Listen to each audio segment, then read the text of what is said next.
Assalamualaikum warahmatullahi wabarakatuh. Shalom, Om Swastiastu, Namo Buddhaya, salam kebajikan dan salam sejahtera bagi kita semua. Salam Pancasila. Perkenalkan, nama saya Ahmad Naufal Nasution. Saya merupakan peserta PPG tertentu tahap 2 tahun 2025 pada program studi Pendidikan Pancasila asal LPTK Universitas PGRI Adi Buana Surabaya dengan NIM 255674002. Pada hari ini, Kamis tanggal 11 September 2025, saya akan melaksanakan uji kinerja video praktik pengajaran di kelas 12.1 SMA Yadika 3, Kecamatan Karangtengah, Kota Tangerang, Provinsi Banten. Selamat siang. Iya.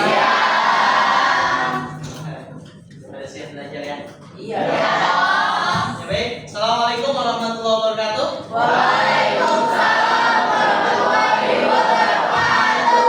Ya, salam sejahtera bagi kita semua. Gimana kabarnya? Sehat semua? Sehat. Ya. Coba sebelum kita memulai pembelajaran pada hari ini, yang masih ada sampah di bawah, silakan dibersihkan terlebih dahulu. Ada sampah nggak? Pastikan untuk memulai pembelajaran ini kita harus nyaman. Ya, silakan dibuat. Sudah bersih? Sudah. Oke, alangkah lebih baiknya sebelum kita memulai pembelajaran pada hari ini, siapa yang mau memimpin doa? Ya, silakan. Alvin. Mari teman-teman, sebelum mulai pelajaran pada hari ini, berdoa untuk kepercayaan masing-masing berdalam hati dimulai. Amin. Amin. Semoga kita dipermudah ya. Amin. Dalam menerima pembelajaran. Amin. Saya akan mengecek kehadiran terlebih dahulu. Siapa yang tidak masuk? Tinggal semua. Ya, coba di Tomit masuk. Masuk, hadir, Pak. Hadir. Oke, terima kasih. Ini kelas yang paling kondusif dan yang paling kooperatif.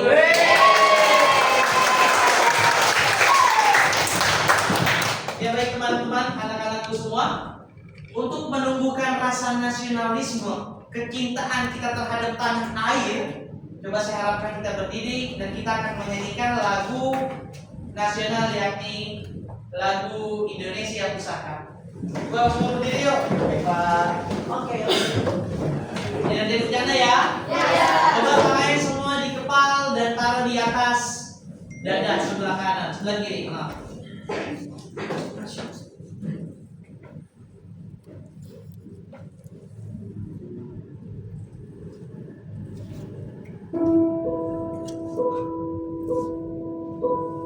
Tiga, dua, satu.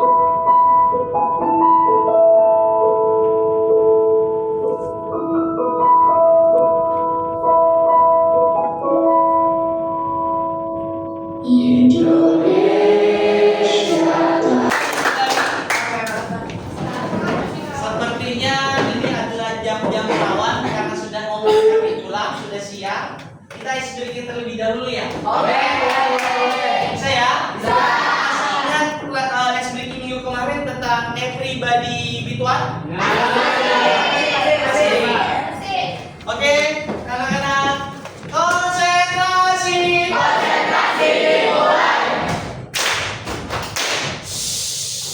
Everybody be one.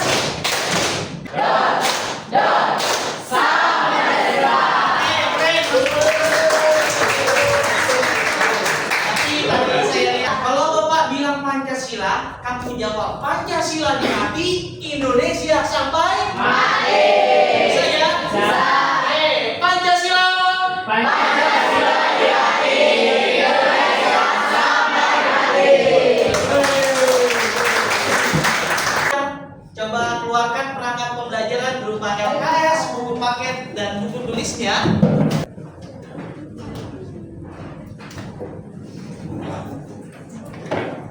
Sudah? Baik, minggu kemarin kita telah membahas tentang apa? Mahatma. Kemarin kita sudah membahas tentang penyalahan hak dan juga kewajiban, Pak. Apa itu hak? Hak adalah segala sesuatu yang bisa kita terima, kita pertahankan, perjuangkan sebagai warga negara Indonesia. Sebagai warga negara Indonesia. Betul, tepuk tangan. Ya, segala sesuatu yang bisa kita terima, kita pertahankan sebagai warga negara. Di dalam apa saja sih hak warga negara itu dituangkan? Ya Pak, Oke, bagaimana? Di dalam apa saja? menurut saya hak sama kewajiban itu dijelaskan dalam pasal 28A sampai 28I Undang-Undang Dasar 1945. Ya, betul. Pasal 28A sampai dengan pasal 28I. Coba sebutkan lagi isi 28A dalam UUD 1945. Pada pasal 28A, hak untuk hidup dan mempertahankan hidup. Oke, hak untuk hidup dan hak untuk mempertahankan hidup atas warga negara. Sekarang saya mau beralih ke kewajiban. Kemarin sudah pada makan. Pak, Ya, apa yang Linda?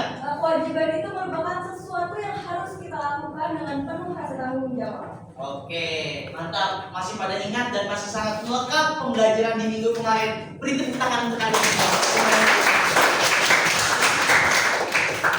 Oke, baik anak-anak. Materi tentang kasus pelanggaran hak dan pengingkaran kewajiban warga negara. Tapi sebelum kita masuk dalam materi, kamu harus mengetahui tujuan pembelajaran kita. Oke? Coba ada yang mau membacakan tujuan pembelajaran kita pada materi hari ini? Ya Pak, Oke, silakan Muhammad. tujuan pembelajarannya itu yang pertama ada mengidentifikasi hak dan kewajiban warga negara yang diatur dalam Undang-Undang Negara Republik Indonesia tahun 1945 dengan benar. Yang kedua ada merumuskan definisi operasional pelanggaran hak dan pengingkaran kewajiban berdasarkan pemahaman yang komprehensif. Yang terakhir ada menganalisis perbedaan antara pelanggaran hak warga negara dan pengingkaran kewajiban warga negara berdasarkan contoh kasus yang relevan. Oke. Baik, anak-anakku semua. Ini adalah tujuan pembelajaran kita. Kalau pengingkaran kewajiban itu siapa yang melakukan rata-rata? Pengingkaran kewajiban. Pengingkaran kewajiban bisa dari pemerintah, bisa dari masyarakat. Contoh dari pengingkaran kewajiban itu apa? Tidak sholat Pak. Yang paling apalagi kewajiban? Tidak membayar pajak. Ya, oke, tidak membayar pajak. Sedangkan kalau pengingkaran hak atau pelanggaran hak itu contohnya seperti apa pelanggaran hak? Kurangnya fasilitas yang memadai. Kurangnya warga negara mendapatkan fasilitas yang Memadai. memadai. Lalu apa lagi? Korupsian dana fasilitas. Gimana? Korupsian dana buat fasilitas. Pengkorupsian dana fasilitas bisa ya? Kita sebagai warga sesuatu yang seharusnya kita dapatkan, tetapi kita tidak dapatkan dengan baik. Contoh tadi, seharusnya kita sebagai warga negara itu harus memiliki atau mendapatkan fasilitas yang layak. Itu adalah ternyata kita tidak mendapatkan, maka itu adalah pelanggaran hak. Sedangkan pengingkaran adalah segala sesuatu yang harus kita lakukan, tetapi kita tidak berikan. Nah, harus kamu ketahui hak dan kewajiban ini sifatnya ini adalah saling melekat. Saya akan membagi kamu menjadi 5 kelompok. 5 kelompok. Oke, silakan duduk sesuai dengan kelompoknya masing-masing. Kalau yang lain kan Pak? Ya. Kemarin berdasarkan kelompok tadi, kemarin dan kelompoknya sudah. Oke, sekarang perhatikan tayangan video yang Bapak berikan.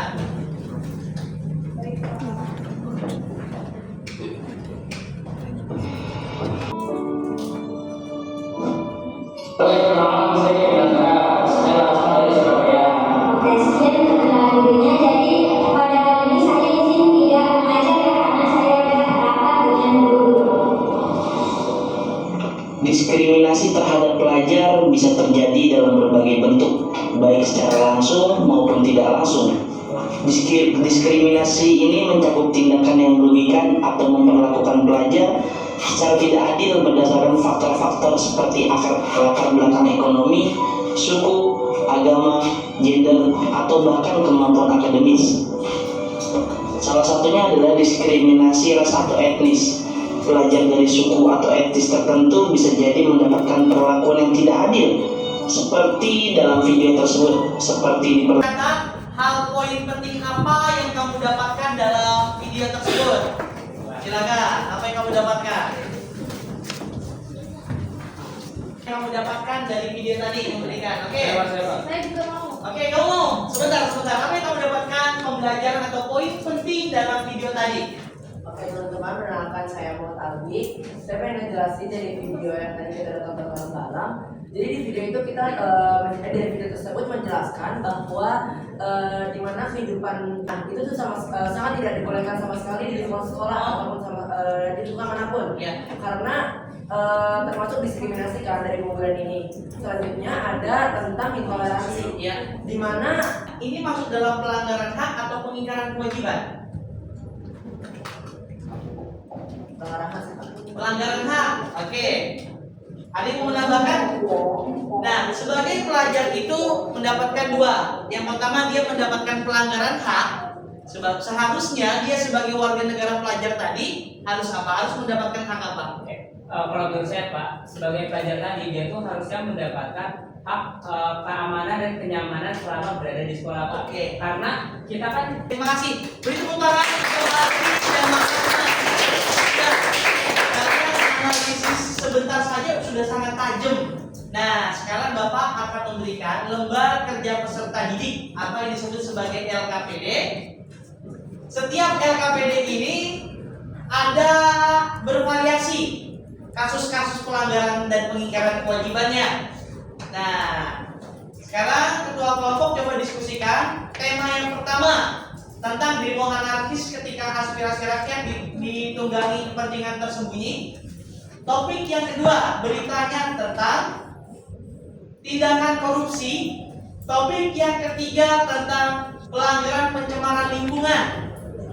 Topik berikutnya pertanggungjawaban pelanggaran hak atas kesehatan dan kasus vaksin yang palsu. Oke. Yang terakhir tentang langgar tertib lalu lintas satu motor diangkut oleh petugas. Coba diskusikan. Tadi masih ingat? Mau kedua kelompoknya untuk maju dan memilih mana saja. Diskusikan dulu mau yang mana topiknya. Topik yang mana? Silakan diskusi ya sama kelompoknya mengenai topik tersebut. Nah, perhatian kembali perintahnya, coba dibaca baik-baik tentang petunjuknya di poin keempat dilihat. Nah, sajikan upaya warga negara dalam menegakkan dalam bentuk poster melalui Canva. Dalam menegakkan hak dan kewajiban melalui Canva ya. Silakan dibuka Canva-nya. Salah satu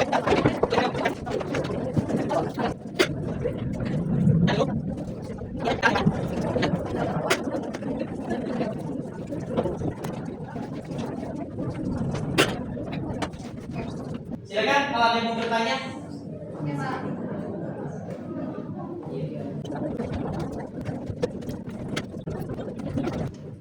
Itu juga boleh berupa kayak semacam kalimat yang menarik itu. Coba melihat, wih, stop korupsi, bangun masa depan bersih. Oke, boleh. Tanggapan terhadap kelompok yang maju dan Pancasila. Pancasila diakini, Indonesia sampai mati. Baik, anak-anak, satu persatu kelompok maju ke depan dan mempresentasikan. Ya, kelompok lain boleh bertanya atau boleh menanggapi lebih dahulu. Beri tepuk tangan kelompok satu. Assalamualaikum warahmatullahi wabarakatuh. Waalaikumsalam warahmatullahi wabarakatuh. Selamat siang semua ya. Siap. Oke, demo anarkis ketika aspirasi rakyat ditunggangi kepentingan tersembunyi. Oke, langsung ke pertanyaannya. Di sini yang pertama pertanyaan adalah mengapa kondisi ini termasuk pelanggaran hak atau pengingkaran kewajiban bagi warga negara. Saya akan menjelaskan untuk nomor 1. Jadi kasus ini itu termasuk ke dalam pelanggaran hak dan juga kewajiban. Nah, terutama lebih banyak pelanggaran hak yang terdapat dalam kasus ini. Pelanggaran haknya itu sebagai warga negara yang seharusnya mendapatkan keamanan dan juga kenyamanan dalam memberikan aspirasi suaranya itu menjadi tidak mendapatkan hal tersebut karena adanya mungkin oknum-oknum yang anarkis yang membuat memprovokatori perilaku yang tidak seharusnya seperti mungkin merusak fasilitas umum dan lain sebagainya. Nah, itu yang pertama. Terus juga ada yang namanya hilangnya fasilitas umum. Karena adanya demo anarkis, perilaku anarkis yang tidak dibenarkan, akhirnya merusak fasilitas-fasilitas umum yang seharusnya bisa. Selanjutnya saya akan menjelaskan soal nomor 3, yaitu bagaimana sikap pemerintah dan masyarakat dalam memenuhi hak pendidikan. Sikap yang harus dilakukan pemerintah yang fasilitas pendidikannya itu kurang merata dan memadai. Terus yang kedua adalah memberikan fasilitas pengajaran atau pelatihan terhadap guru. Yang ini akan membuat guru-guru yang akan mengajar itu memberikan pengajaran yang baik dan juga sangat kurang.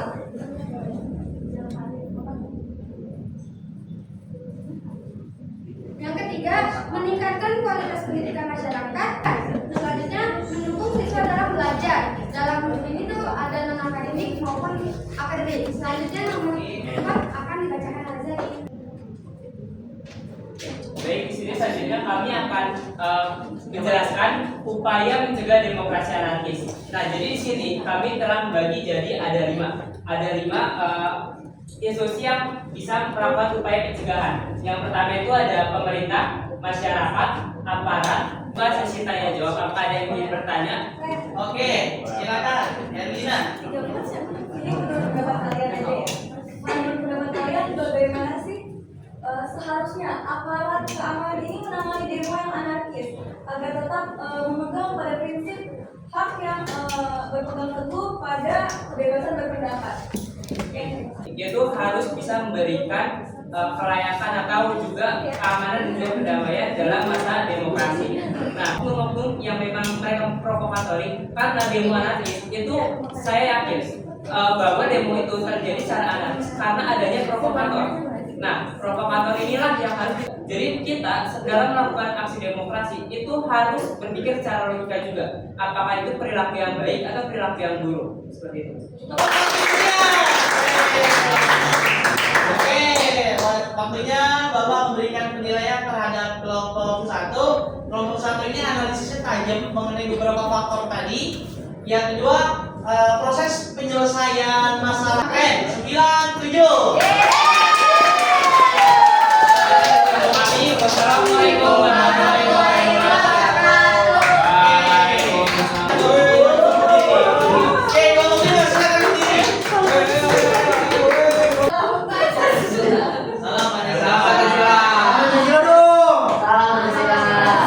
Baik, kami dari kelompok 5 sebelum kami mulai, kami memperkenalkan diri. Bahwa kami akan membahas kasus pelanggaran hak dan pengingkaran kewajiban serta upaya warga negara dalam mencegah di lingkungan sekitar. Baik, saya akan menjawab pertanyaan nomor 1. Mengapa kondisi ini termasuk pelanggaran hak atau pengingkaran kewajiban warga negara? Nah, menurut kelompok kami itu ada 2, yaitu perbuatan melanggar kewajiban warga negara karena melibatkan penyalahgunaan kekuasaan atau posisi seseorang dalam jabatan publik untuk keuntungan pribadi atau golongan tertentu. Nah, kalau pelanggaran HAM itu adalah penyalahgunaan kekuasaan, pencucian uang, dan berbagai kegiatan ilegal lainnya. Korupsi ini melanggar hak-hak yang dimiliki oleh setiap masyarakat serta melanggar. Oke, ya silakan Mahan bertanya. Apakah ini terjadi karena korupsi dan bagaimana kita sebagai warga negara menyikapi tindakan-tindakan tersebut? Awal-awal tentu demo, tapi demo dengan cara yang masif dan tidak melakukan kegiatan seperti anarkis atau perusahaan kita atas hak-hak kita, yaitu fasilitas umum itu sendiri seperti Transjakarta, sekolah negeri, dan lain-lain. Apa cukup? Sekarang Bapak evaluasi ya. Oke, kelompok berikutnya adalah kelompok. Assalamualaikum warahmatullahi Assalamualaikum warahmatullahi wabarakatuh. Perkenalkan, kami dari kelompok 3 yang beranggotakan saya. Pelanggaran di kawasan tertib lalu lintas saat kru motor diangkut oleh petugas bahwa ada masyarakat yang melanggar lalu lintas. Seperti banyak kita sekarang kita lihat banyaknya masyarakat yang melanggar lalu lintas seperti adanya kayak dari motor di trotoar, nggak pakai helm, nggak membawa surat-surat penting seperti kayak STNK, SIM dan lain-lainnya. Ada yang melanggar lalu lintas yang misalkan nggak boleh putar balik, dia mau putar balik atau bahwa kayak banyak juga masyarakat yang parkir motor di pinggir jalan yang sebenarnya itu nggak boleh karena dilanggar kan jadi bikin macet juga. Itu sih dari artikel di sini. Selanjutnya akan dijelaskan. Apakah ada yang bertanya? Ya.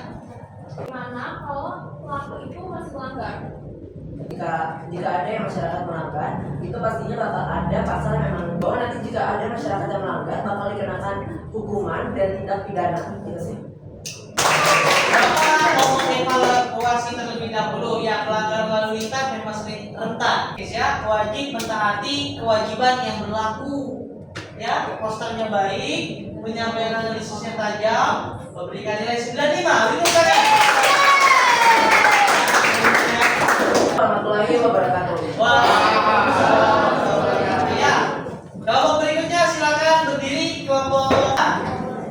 Pak, ya. Assalamualaikum warahmatullahi wabarakatuh. Waalaikumsalam warahmatullahi wabarakatuh. Baik, hari ini kami akan menjelaskan bahwa lembaga kerja sebagai dengan protokol tentang pelanggaran hak atas kesehatan dalam kasus vaksin palsu. Nah, dalam kasus ini, apakah termasuk pelanggaran hak atas kewajiban akan dijelaskan selanjutnya? Menurut saya kondisi ini termasuk pelanggaran hak dan pengingkaran kewajiban karena masyarakat yang seharusnya mendapatkan vaksinasi sesuai dengan ketentuannya tidak mendapatkan, yang berarti ada terjadinya kelalaian dan pengingkaran kewajiban negara dalam menjamin kesehatan masyarakat serta pengawasan distribusi obat dan vaksin. Dampak bagi masa depan bangsa akan dirasakan oleh tersebut. Ada pertanyaan? Sesi lain. Silakan. Ada yang bertanya tentang upaya masyarakat? Oke. Kan pasal 28H ayat 1 yaitu hak untuk kesehatan, dari mana masyarakat ini harus mendapatkan kesehatan yaitu vaksin. Nah, bagaimana kemudian pemerintah untuk mencegah vaksin ini tidak ada yang palsu atau yang jelas? Pemerintah yang seharusnya dilakukan adalah memberikan sanksi tegas kepada oknum yang terlibat dan memperketat pengawasan lalu membuat kebijakan yang transparan dan akuntabel dalam bekerja seperti itu. Apakah cukup? Baik, terima kasih. Banget kelompok ini tentang analisis vaksin palsu ya. Nah, dulu Bapak mau evaluasi terlebih dahulu, ajakan posternya baik, analisisnya tajam, berikan nilai 96. Maaf, assalamualaikum warahmatullahi wabarakatuh. Waalaikumsalam. Baik, semuanya, assalamualaikum warahmatullahi wabarakatuh. Waalaikumsalam. Itu tentang pelanggaran pencemaran lingkungan oleh PT KSA di Cikarang Barat. Baik, langsung saja dalam pertanyaannya, mengapa pencemaran lingkungan termasuk pelanggaran hak warga negara? Karena mengganggu hak masyarakat dasar untuk hidup dalam lingkungan yang sehat. Maka pada pasal 28H ayat 1 tentang kesehatan yang berbunyi setiap orang berhak hidup sejahtera lahir batin 104 Undang-Undang Nomor 32 tentang perlindungan dan pengelolaan lingkungan hidup yang sudah salah satu pelanggaran tersebut adalah belum memiliki persetujuan teknis pemenuhan baku mutu air limbah. Nah, itu merupakan juga dalam masuk pengingkaran kewajiban yang seharusnya dia lakukan. Oke, ini poster yang sudah kita buat. Tanya jawab. Saya mau. Ini dulu kan, ini dulu ini. Ayo. Silakan Marek. Kelompok 5 ingin bertanya, apa sanksi hukum bagi perusahaan yang telah melakukan pencemaran lingkungan? Terima kasih. Sanksi masih melakukan hal tersebut. Jadi sanksi didapat sesuai dengan pasal Undang-Undang Nomor 32 Pasal 4, yaitu akan mendapatkan hukuman pidana 3 tahun penjara. Untuk menjawab apa Mas? Cukup. Terima kasih atas pertanyaannya. Posternya jagalah kebersihan lingkungan juga ya, berupa kalimat ajakan untuk menjaga kebersihan. Analisis tentang pabrik yang melakukan hal yang baik masuk dalam ranah pengingkaran atau kewajiban. Keduanya Pak, pelanggaran hak dan pengingkaran kewajiban. Kenapa termasuk ke pelanggaran kewajiban juga? Karena di sini salah satu pelanggaran yang memiliki dokumen lingkungan dan persetujuan lingkungan, dan yang kedua juga belum memiliki persetujuan sama sekali dalam teknis pemenuhan dokumen yang ada peninggaran. Oh, jelas 9, 7, hitung tangan. Banget. Iya. Oke, kalian sudah menganalisis bagaimana peran kita sebagai warga negara dalam menghadapi kasus pelanggaran hak dan pengingkaran. Sudah bisa mengkelompokkan mana bagian pengingkaran, mana bagian pelanggaran. Oke, keren-keren banget. Oke, Bapak mau bertanya. Pak, ini kuis ya. Ketika seseorang melakukan pengingkaran, kamu melihat nih seseorang melakukan pengingkaran kewajiban, apa sikap yang kamu berikan terhadap orang tersebut? Contoh, mencontek. Apa yang kamu berikan? Ya, silakan. Ya. Contohnya pengingkaran kewajiban kan mencontek contohnya. Ya. Nah, dalam konteks itu saja sudah melanggar peraturan yang ada. Seharusnya kita sebagai siswa siswi itu menjalankan aturan yang sudah ada. Contohnya tidak perlu melihat buku maupun kita yang melihat pertama-tama adalah menegur. Mungkin kalau misalkan hanya sekedar menegur tidak dapat perubahan, nah jadi perbuatan tersebut. Oke. Masuk sekali. Hak dan kewajiban sebagai warga negara itu harus seimbang. Seperti Indonesia warga. Atau kalau ada yang mau menyimpulkan pembelajaran pada hari ini? Saya mau Bapak. Wih, Sabita tes. Apa yang kamu dapatkan pembelajaran pada hari ini tentang hak dan kewajiban? Yang sudah saya catat, tadi saya sempat catat sedikit. Dari pembelajaran ini mengenai kasus pelanggaran hak dan pengingkaran kewajiban, dapat disimpulkan bahwa setiap warga negara memiliki hak sekaligus kewajiban yang sama, setara, yang harus dilakukan secara seimbang, Bapak. Pelanggaran hak ini terjadi ketika seseorang tidak memperoleh atau dihalangi untuk mendapatkan sesuatu yang memang harus didapatkan. Lalu kalau sedangkan pengingkaran kewajiban ini muncul ketika seseorang lalai. Lalu keduanya ini dapat menimbulkan ketidakadilan, konflik sosial, dan merugikan kehidupan bersama. Maka dari itu, kesadaran untuk menghormati hak orang lain serta melaksanakan kewajiban sebagai warga masyarakat harus dilakukan. Kunci tercipta karena hak dan kewajiban merupakan kunci dari terciptanya kehidupan bermasyarakat yang tentram dan damai, Bapak. Tercipta kehidupan masyarakat yang tentram, berbangsa, dan bernegara yang harmonis sesuai dengan nilai-nilai Pancasila dan Undang-Undang Dasar 1945. Saya sudah mengevaluasi apa hak dan kewajiban dan sudah bisa menentukan mana contoh kasus pelanggaran hak dan mana contoh kasus pengingkaran. Oke. Maka pada hari ini Bapak nyatakan di kelas 12.1 materi ini telah selesai. Pertemuan berikutnya Bapak akan menyampaikan materi tentang pertemuan berikutnya ya, gagasan solutif terhadap pelanggaran hak dan pengingkaran kewajiban warga negara. Oke, ya gagasan solutifnya ya. Sabar banget ya. Iya, kita kembali. Ya, minggu depan ya kita akan mempelajari gagasan solutif mengatasi pelanggaran hak dan pengingkaran kewajiban. Oke. Dengan metode pembelajaran role play. Oke. Oke. Silakan dirapikan bukunya. Dimasukkan ke dalam lokernya. Kita sebagai warga negara harus mentaati hak dan menjalankan kewajiban. Kalau hal-hal tersebut nampak nyata dalam kehidupan kita, maka kita bisa menyuarakannya setelah kita telah. Oke, berikan kata motivasi terlebih dahulu atau berikan satu kalimat. Seru. Mantap. Bagus. Asik. Silakan untuk Alfi memimpin doa. Mari teman-teman, sebelum mengakhiri pembelajaran pada hari ini, berdoa untuk kepercayaan dan nama masing-masing, berdalam hati dimulai. Yaitu Rasulullah pernah berkata, kejahatan akan terus menang jika orang baik tidak berbuat apa-apa. Pembelajaran dari Bapak, kurang lebihnya mohon maaf. Bapak akhiri. Selamat siang dan salam.